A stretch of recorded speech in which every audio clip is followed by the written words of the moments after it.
165-70 বছর আগে, মানে 165-70 বছর আগে ব্রিটিশদের দ্বারা নির্মিত এই ব্রিজ।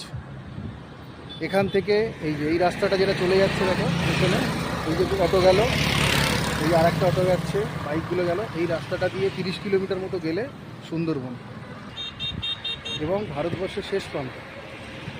এরপরে এই যে নদীটা দেখাচ্ছি, বিশাল বড় নদী, এর নাম হচ্ছে মাতলা নদী, এবং দুদিকে যে গাছ দেখছো এগুলো হচ্ছে ম্যানগ্রোভ গাছ। আর আজকে একটু আগে বৃষ্টি হয়েছে এখানে, এখন সূর্য ডুবছে, দেখতে তো ভীষণ ভালো লাগছে, মেঘলা ওয়েদার। আর একটু জুম করছি, তাতে ম্যানগ্রোভ গাছগুলো খুব ভালো দেখতে পাবে, নদীর পাড়ে দুদিকেই ম্যানগ্রোভ গাছে ভরা, তো দেখতে ভীষণ ভালো লাগছে। এটা একটা আন্ডার কনস্ট্রাকশন ব্রিজ। আর এই যে রাস্তাটা চলে যাচ্ছে, এই রাস্তাটা দিয়ে আধ ঘন্টা গেলেই সুন্দরবন পৌঁছে যাওয়া যায়। দেখো বিশাল বড় নদী। এবারে বলি, যদি কেউ এই নদীটা দেখতে চাও অথবা এই নদী ক্রস করে কেউ সুন্দরবনে যেতে চাও, কিভাবে যাবে? শিয়ালদা লাইনের ট্রেন ধরতে হবে, ধরে ক্যানিংয়ে নামতে হবে। ক্যানিংয়ে নামলেই স্টেশনের সামনেই অটো, টোটো, বাস অ্যাভেলেবেল।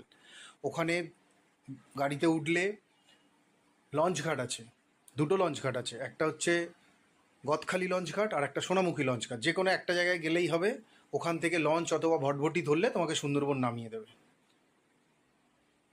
যদি আমার ভিডিও ভালো লাগে অবশ্যই লাইক করো, আমার ইউটিউব চ্যানেলটা অবশ্যই সাবস্ক্রাইব করো।